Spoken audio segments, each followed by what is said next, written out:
La diapositiva, nelle fotografie a sinistra, mette in rilievo l'importanza del dialogo, anche visivo, fra l'interno delle strutture turistiche e il territorio. La tematica della relazione fra zone emerge anche all'interno degli alberghi, con soluzioni quali pareti trasparenti che consentono agli ospiti in un ristorante di vedere i prodotti mentre vengono preparati in una cucina, oppure reperti archeologici ben visibili collocati sotto la pavimentazione in vetro, oppure la valorizzazione con luci scenografiche di pareti con valore storico-artistico. In generale, la trasparenza architettonica induce l'idea di autenticità e prodotti veri, poco costruiti e sicuri. Nelle zone comuni dell'albergo, come le aree bar e soggiorno, oltre a scelte d'arredo semplici, facili da gestire e adeguate nello stile e con colori coordinati, la dimensione degli spazi è importante per la qualità. Una zona soggiorno di un albergo, inclusa in un quadrato col lato di 4 metri, può ospitare con buona qualità sino a 5 persone. Le aree comuni congressuali, collocate negli alberghi, sono importanti anche per avere clienti destagionalizzati, fuori dal periodo di punta del turismo. Citiamo quale esempio le località estive balneari che in inverno possono attrarre i flussi congressuali anche realizzando nei territori pala eventi culturali, sportivi e fieristico-congressuali. Ritorna ancora il concetto che la strategia di una struttura ricettiva sarà efficace solo se si coordina con tutte le scelte territoriali dei soggetti pubblici e delle associazioni di categoria operanti nel territorio turistico. Negli alberghi, come citato dagli schemi in alto a destra, i congressi necessitano di spazi che, con pareti mobili fonoisolanti, in grado di isolare le zone sul piano acustico, si disaggregano o si aggregano per adattarsi al tipo e al numero dei partecipanti. La sala non deve mai essere molto più grande del numero dei congressisti previsti, questo per non suscitare l'idea di un insuccesso.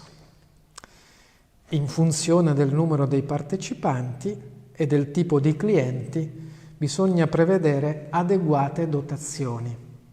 Al momento della prenotazione, avere cura di chiedere all'organizzatore gli spazi e le dotazioni, nonché i servizi che servono per l'accoglienza del congresso.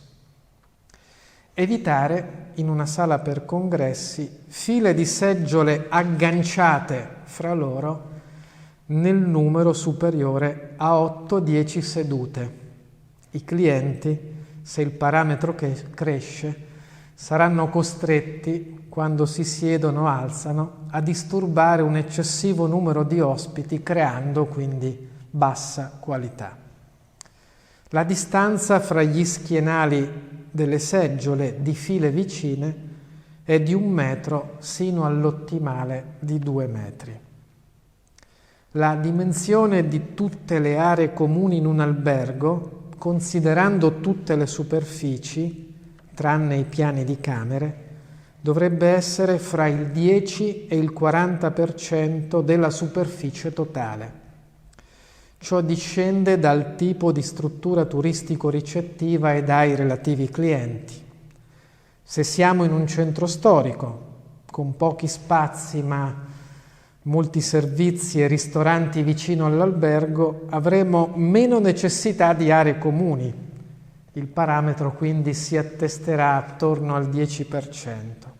Se invece ci troviamo in un albergo di qualità e con servizi per il tempo libero, benessere, aree congressi, la dimensione delle zone comuni crescerà e il parametro potrà raggiungere il 40% della superficie totale.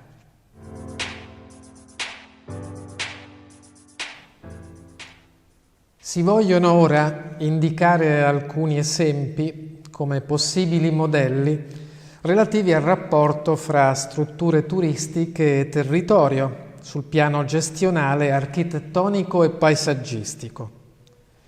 Nell'immagine, in alto a sinistra, sono indicate 3 unità abitative con larghezza analoga ma lunghezza diversa in relazione al numero e grandezza dei letti nella zona notte. In celeste sono segnalati i bagni e in giallo i letti. Tale soluzione planimetrica consente di avere unità abitative da poter offrire a tipologie di clienti diversi, con ampia flessibilità. I 3 bagni segnalati, in celeste, sono ovviamente allineati lungo il corridoio, ma visto che la lunghezza delle camere è differente, la facciata esterna dell'albergo avrà delle discontinuità, e cioè la parete esterna non sarà lineare, creando un buon dinamismo architettonico che migliora l'impatto sul paesaggio rispetto ad una parete continua. Quindi anche una scelta gestionale interna all'albergo in un piano di camere, per poter ottenere una maggiore flessibilità nell'offerta, incide sull'architettura e le relazioni fra albergo e paesaggio. Nei piani regolatori comunali, nella parte strutturale a tutela dell'ambiente, sono auspicabili linee guida che possano indicare le tipologie edilizie da adottare in quel paesaggio. Ciò non è preclusivo della creatività dei progettisti, ma anzi si pone l'obiettivo di meglio valorizzare le qualità dei tecnici in relazione al territorio. Nell'immagine in basso a sinistra sono collocate 2 tipi di camere, di cui quella con sfondo bianco è utile per indicare che nel bagno, per la movimentazione di un disabile, occorre uno spazio circolare con diametro di 1,5 metri libero da ostacoli. Per questo tema sarebbe più opportuna la parola diversamente abile e va concepita l'accessibilità in generale. Infatti ciascuno di noi in momenti particolari, come per la frattura di un arto, può essere disabile.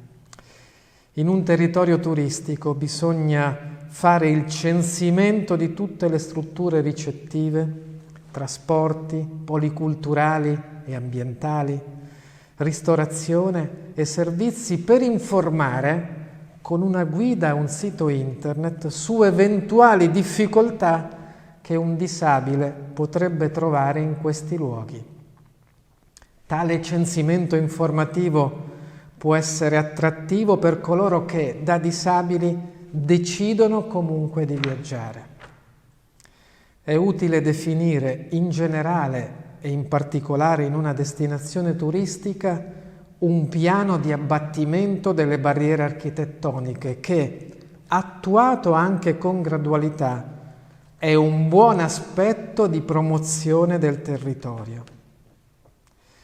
Nella camera viene indicata la posizione del guardaroba, asterisco giallo, e quella del piano di lavoro e cortesia, asterisco celeste, con all'interno della camera la verifica che tutte le dotazioni d'arredo e i correlati spazi interni possano essere fruiti agevolmente dalle persone disabili.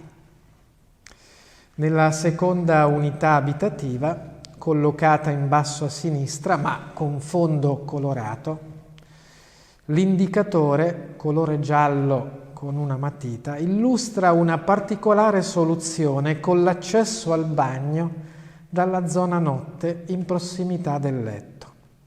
Nella stessa camera, ben disegnata in lunghezza, sono collocati all'estremità una piccola zona soggiorno con un balcone. Questa soluzione, come intuibile, si adatta bene nei territori che includono un paesaggio esterno di pregio. Nello schema posto in alto a destra si indica che la zona d'angolo in un albergo può adattarsi alla collocazione di camere che assumono forme inusuali. Avere unità abitative con spazi interni particolari non rettangolari crea ambienti con atmosfere interessanti. Nella planimetria indichiamo con l'asterisco celeste la posizione delle zone cortesia e soggiorno che nella camera d'angolo con forma particolare configura un'unità abitativa del tipo Junior Suite.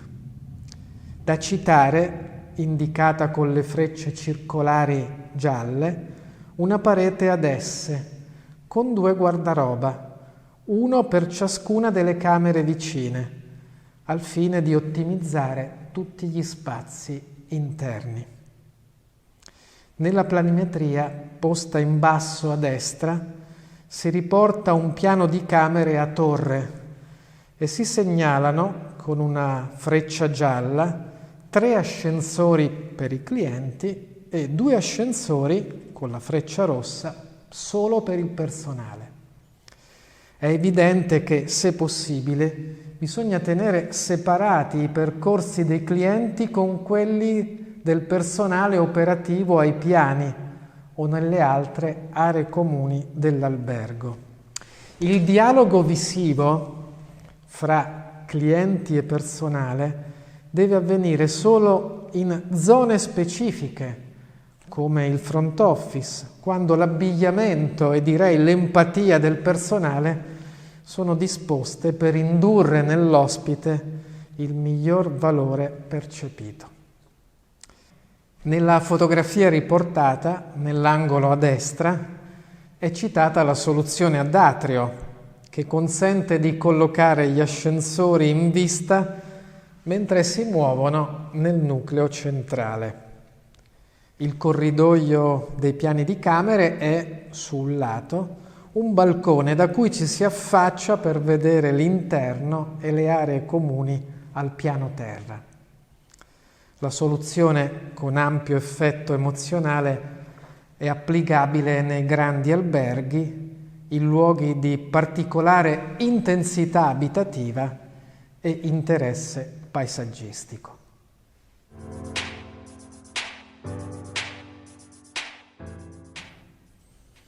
Nell'immagine al centro è riportata una mia citazione.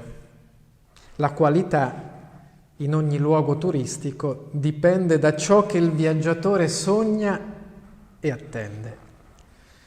Quindi se siamo diretti in una piccola struttura ricettiva, in una zona agricola con tipologia d'agriturismo, ci attendiamo una buona qualità, ma correlata a quel tipo di ospitalità e al relativo sogno, e quindi può essere sufficiente un piccolo banco d'accoglienza nella zona front office, magari coincidente con il banco bar, come indicato con l'asterisco celeste in basso a sinistra. Se invece sogniamo una vacanza, come nella diapositiva in alto a sinistra, in paesaggi con ampi grattacieli scenografici, ci attendiamo un ingresso con un grande front office, citato con l'asterisco celeste, ampie zone soggiorno, ampie zone bar, spazi congressuali, commerciali e ascensori in grande numero per salire, con pochi tempi di attesa, ai piani di camere. I ristoranti potrebbero essere all'ultimo piano, con un pavimento girevole lentamente per avere una vista durante il servizio da tutte le direzioni. Nello spigolo a destra della diapositiva è riportata dall'alto una immagine di una spiaggia con gli ombrelloni più distanziati. I maggiori spazi negli stabilimenti balneari, per cause dovute al coronavirus, vanno interpretati anche come maggiori livelli di servizio e qualità dell'offerta. Abbiamo citato nello spigolo a destra della diapositiva una speciale tipologia di camera predisposta in zona balneare, dove su 1/3 della superficie, con ingresso indicato dall'asterisco giallo, lungo tutta la lunghezza della camera è collocata la zona bagno con molti e ampi servizi benessere che rendono la soluzione molto esclusiva.